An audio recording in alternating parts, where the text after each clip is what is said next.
আমার জানা মতে রাসূলুল্লাহ সাল্লাল্লাহু আলাইহি ওয়াসাল্লামের সুন্নত বা আদর্শগুলো পালন করলে মানবতার কোনো ক্ষতি হবে এমন কোনো দলিল আমার জানা নাই। আপনাদের জানা আছে নাকি? না। আপনি যদি দাড়িটা ছেড়ে দেন, আজকে থেকে শেভ করাটা বন্ধ করে দেন, আপনার শুধু পরকালের উপকার হবে এমনটা নয়, আপনার দুনিয়ার উপকার আছে ইনশাআল্লাহ। আপনি যদি রাসূলুল্লাহ সাল্লাল্লাহু আলাইহি ওয়াসাল্লামের সুন্নত মোতাবেক তাকওয়া বা আল্লাহ ভীরুতার পোশাক পরিধান করেন, পরকালের উপকারিতা তো আছেই, দুনিয়ারও উপকারিতা আছে ইনশাআল্লাহ। একটু আমরা লক্ষ্য করে দেখি রাসূলুল্লাহ সাল্লাল্লাহু আলাইহি ওয়াসাল্লাম 24 ঘন্টায় কিভাবে তার দিন এবং রাত কাটাতেন এবং আমাদের জন্য তিনি কেমন আদর্শ রেখে গেছেন। আপনার বয়স হয়ে গেছে 50 বছর।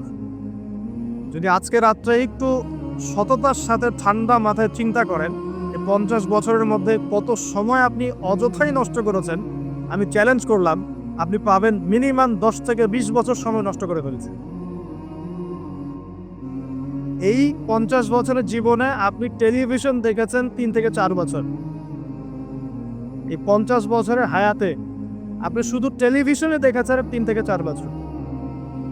চায়ের দোকানে আড্ডা পিটিয়েছেন এরকম 2 বছর। বন্ধুদেরকে নিয়ে গল্প করেছেন, বাইক নিয়ে ঘুরেছেন, এখানে ওখানে আড্ডা পিটিয়েছেন, হয়তো আরো 2 বছর। 2 বছর গার্লফ্রেন্ডের পিছনে নষ্ট করেছে। দাঁড়ান, যেখানে সাহাবায়ে কেরাম কি করতেন জানেন? খাবার খাওয়ার সময় সাহাবায়ে কেরাম রাদিয়াল্লাহু আনহুম খেয়াল রাখতেন কোন খাবারগুলো খেলে সময় কম লাগবে, আর এমন খাবার খেতেন যে খাবার খেলে সময় কম লাগবে, তাড়াতাড়ি খাওয়া যাবে, তাড়াতাড়ি ইবাদত করা যাবে। আর এই যে ফেসবুক ইউটিউবিং এর যে যুগ আসছে, এতে করে দেখবেন যে একদিনের মধ্যে 24 ঘন্টা যদি দিন হয়, তার মধ্যে মিনিমাম 5 থেকে 6 ঘন্টা অনলাইন খেয়ে ফেলছে। অহেতুক কোনো কাজ নাই, এমনি স্ক্রলিং। কে কি বললো, কে কি করলো, কে কাকে কি বললো, কে কার বিরুদ্ধে কি করলো, মজা। আমরা আসলে কিছু মনে করবেন না, আমরা জাতিগতভাবে অনেকটা ফ্যান্টাসি প্রিয় জাতি। ফ্যান্টাসি খুব ভালো লাগে, কনস্ট্রাকটিভ কাজ নাই। কনস্ট্রাকটিভ কাজ কি জানেন? ওই যে আরব বিশ্বের নাকের ডগায় বসে পশ্চিমারা যে কাজগুলো করছে, এগুলো কনস্ট্রাকটিভ কাজ। বিগত 100 বছরে তারা সারা বিশ্বের প্রত্যেকটা বড় বড় সেক্টরের নিয়ন্ত্রণ নিয়ে নিয়েছে, এটা কনস্ট্রাকটিভ কাজ। আপনি যে এডুকেশন সিস্টেমে পড়াশোনা করছেন, তার ভিত্তি, তার চাবিকাঠি, লাটাই ওদের হাতে। আপনি যে তথ্য প্রযুক্তিগুলো ব্যবহার করছেন না, এগুলোর সুতা, লাটাই ওদের হাতে। সারা বিশ্বে যে ফাইন্যান্সগুলো আছে, বড় বড় ফাইন্যান্স, এই ফাইন্যান্সগুলোর লাটাই ওদের হাতে। সারা বিশ্বের যে বড় বড় ব্যাংকিং সিস্টেমগুলো দেখেন, আর ব্যাংকিং সিস্টেমগুলোর ভবিষ্যৎ ভালো না, যারা ইকোনমিক্স জানেন তারা বুঝবেন, এদের লাটাই ওদের হাতে। পুরো ওয়ার্ল্ডের জিওপলিটিক্সের লাটাই ওদের হাতে।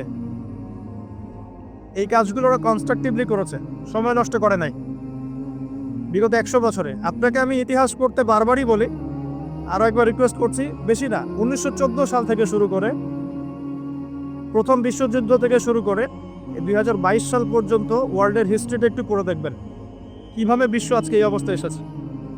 দেখবেন আমরা জিতিনি, বরং আমরা হেরে গেছি। আমরা এমন জাতি ছিলাম না। আমরা কেমন জাতি ছিলাম একটু দেখাচ্ছি।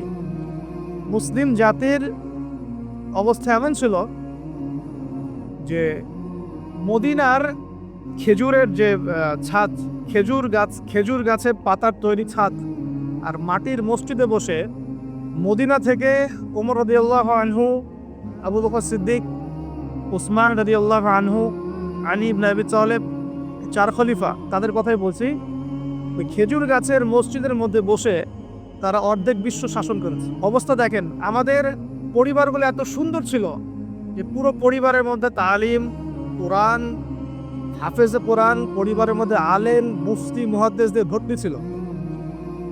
একজন বাদশার কথা আমি পড়েছিলাম হিস্ট্রি পড়তে গিয়ে, এটা অনেক পরের কথা, প্রায় উমাইয়া শাসনের কথা। যখন উমাইয়াদের পতনের সময় চলে আসছে, তারা কর্ডোভায় চলে গেছেন ইসলামিক খেলাফত কায়েম করতে। কর্ডোভা, আন্দালুসিয়া কর্ডোভায়, ওটাকে আন্দালুসিয়ার খেলাফত বলে।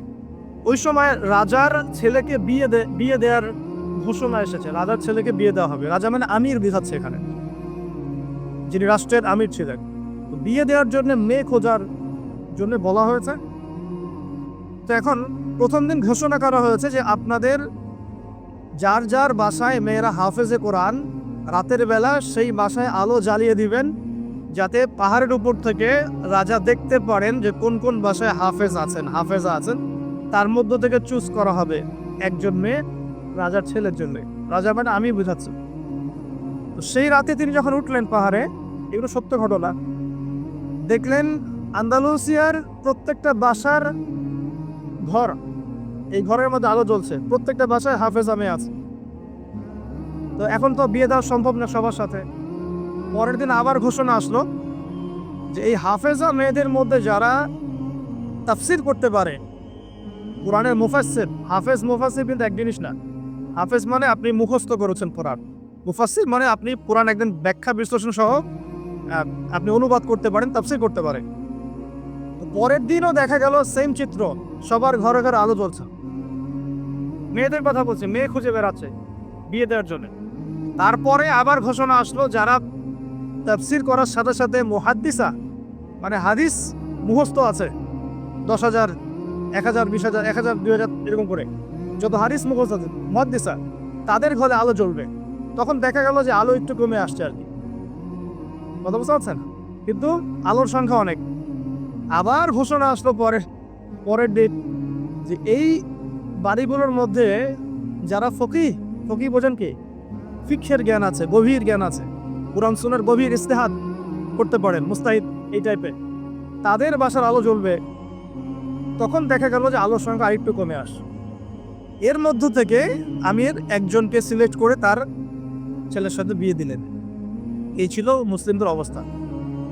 এখন যদি আপনি আজকে, এটা কি কুমিল্লা না নাকি, কুমিল্লার তিতাসের কোন একটা উপরের জায়গায় চলে যান, টাওয়ারে যান, গিয়ে বলেন যে আমাদের এই পুরো গ্রামের মধ্যে বা এই জায়গার মধ্যে আমি আমার ছেলের জন্য মেয়ে খুঁজতেছি, যেই মেয়েগুলো হাফেজে কোরআন তাদের বাসায় আলো জ্বালিয়ে দেবে। উপর থেকে দেখেন কতগুলো আলো জ্বলবে, অবশ্যই জ্বলবে, একটাও না আমার না, জ্বলবে। কিন্তু যদি আরো বড় চ্যালেঞ্জ দেন যে হাফেজার সাথে সাথে কারা তাফসির করতে পারে, কারা মুহাদ্দিসা, খাস পর্দা মেনে চলে, তাদের বাসায় আলো জ্বালাবে, দেখবেন আলোর সংখ্যা খুব কমে আসবে। আমাদের অবস্থা কিন্তু এমন ছিল না। আমরা এই বিশ্বকে নেতৃত্ব দিয়েছি এক সময়, সুদীর্ঘ প্রায় 1250 বছর। কত বছর? যে জাতি তার শেকড় চিনে না, যে জাতি তার ইতিহাস জানে না, তাদেরকে তো মোটিভেটেড করা খুব সহজ, ডিমোটিভেটেড করা সহজ।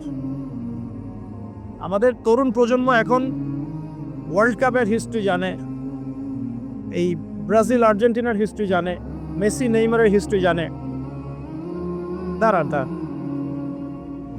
এগুলোর প্রয়োজন নাই, এর কোনো প্রয়োজন। আমাদের তরুণ প্রজন্ম এদের হিস্ট্রি জানে, নায়ক নায়িকাদের হিস্ট্রি জানে, গায়ক গায়িকার হিস্ট্রি জানে।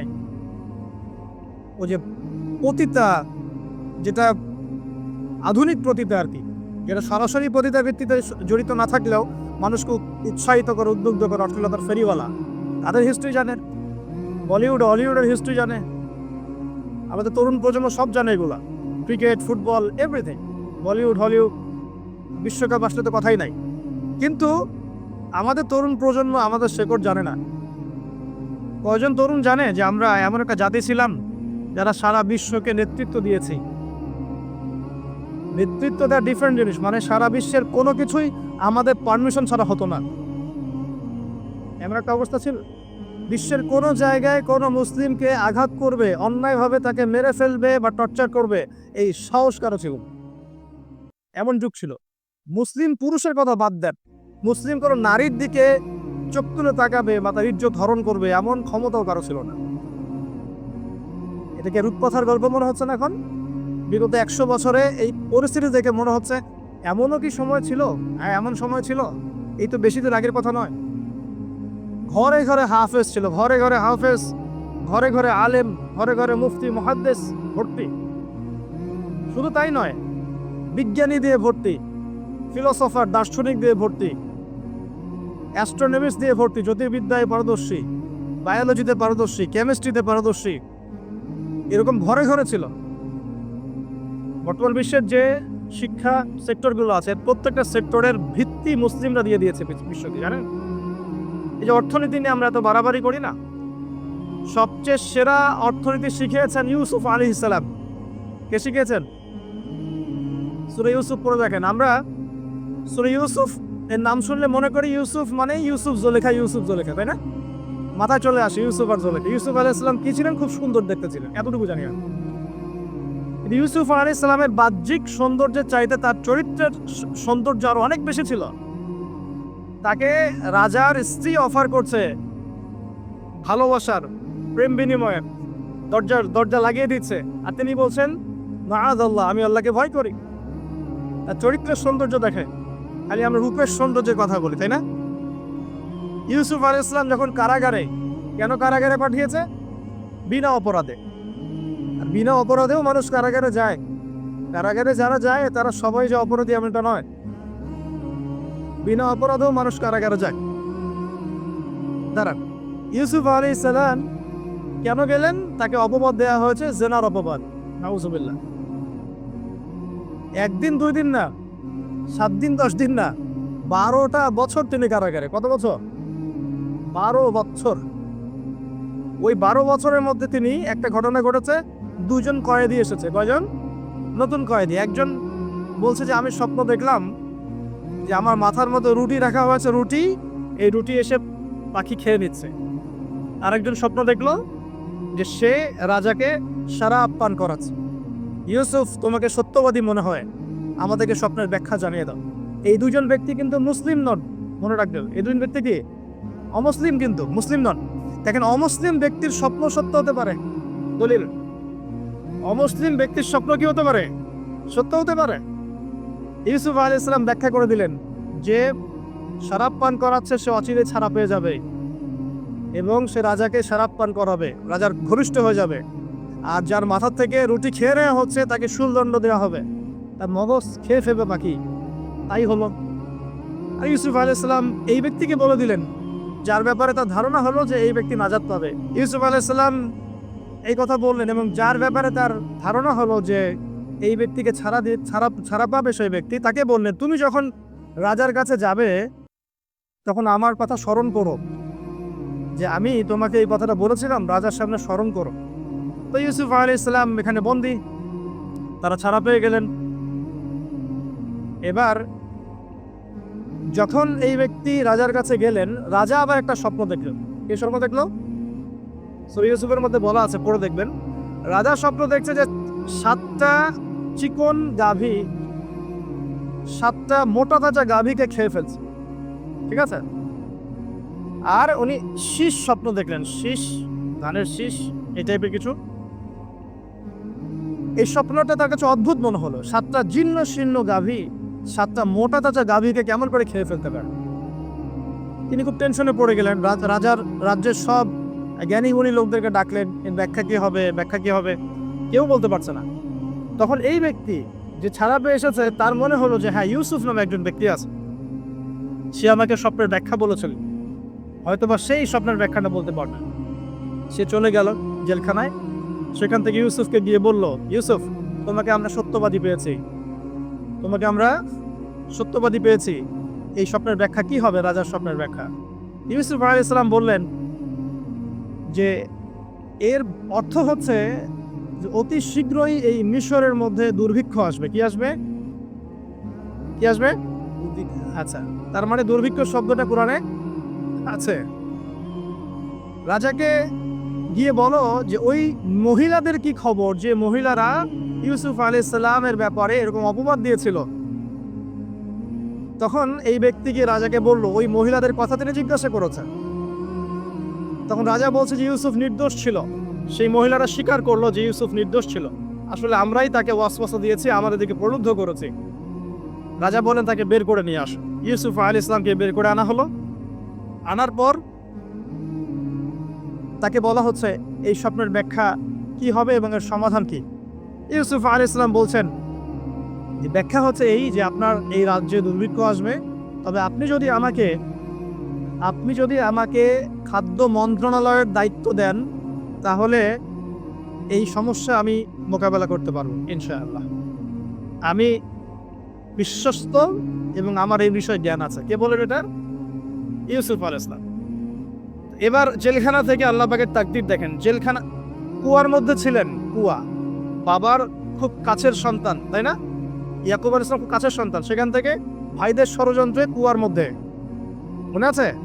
কুয়া থেকে মিশরের বাজারে ওখানে বিক্রি করে দেওয়া হলো, ওখান থেকে রাজপ্রাসাদে, ঠিক আছে, রাজপ্রাসাদে বড় হচ্ছেন। এরপর এই যে মেয়েদের ঘটনা, তারপর জেনার মিথ্যা অপবাদ, 12 বছর কারাগারে।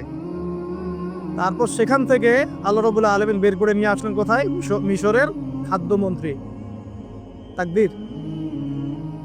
তাকদীর, ভাগ্য। কিভাবে বুঝাবো আল্লাহ পাকের পরিকল্পনা কত বিশাল। যখন ইউসুফ আলাইহিস সালাম জেলখানায়, তখন কি কেউ ভেবেছিল যে এই ব্যক্তির দ্বারা মিশরের লক্ষ লক্ষ মানুষের দুর্ভিক্ষের কবল থেকে সে বাঁচবে? এই ব্যক্তির দ্বারাই? কেউ ভাবে নাই। আল্লাহ পাক লিখে রেখেছিলেন।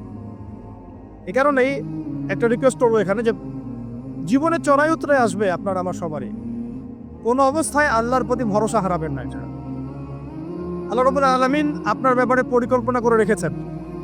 আপনার মনের মধ্যে যদি সততা থাকে, অনেস্ট একটা মন থাকে, ইনশাআল্লাহ আপনি দুনিয়াতেও সফল হবেন, পরকালে সফল হবেন ইনশাআল্লাহ। আপনি যদি সৎ হন, মনের থেকে যদি আপনি সৎ হন, আল্লাহর কাছে আপনি সৎ হন, সারা দুনিয়া মিলে আপনার কোনো ক্ষতি করতে পারবে না।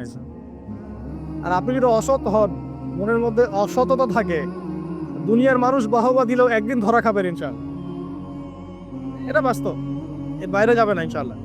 দেখেন, ইউসুফ আলাইহিস সালাম দায়িত্ব চাচ্ছেন, আমাকে দায়িত্ব দেন, আমি এই বিষয়টা ভালো বুঝি। আল্লাহ পাক তাকে এই যে খাদ্য মন্ত্রণালয় নিয়ে আসলেন। ইউসুফ আলাইহিস সালামের হাতে পরবর্তীতে দুর্ভিক্ষের কবল থেকে পুরো মিশরবাসী বেঁচে গেল এবং লক্ষ লক্ষ মানুষের জীবন বেঁচে গেল, আলহামদুলিল্লাহ। তাহলে অর্থনীতির মূল মন্ত্র শিক্ষা পেলাম না? কোরআনে আছে না? এখনো সামনে আমরা এই শব্দগুলো শুনতে পাচ্ছি না? সমাধান পেতে হলে কোরআনে আসতে হবে। সমাধান পেতে চান, কোরআনে আসতে হবে। যদি না আসেন, এটা আপনার ইখতিয়ার, পরবর্তীতে ফলাফল আমাদেরকে ভোগ করতে হবে। আল্লাহ পাক আমাদের সবাইকে কোরআন এবং সুন্নাহ মাফিক জীবন গড়ার তৌফিক দান করুন।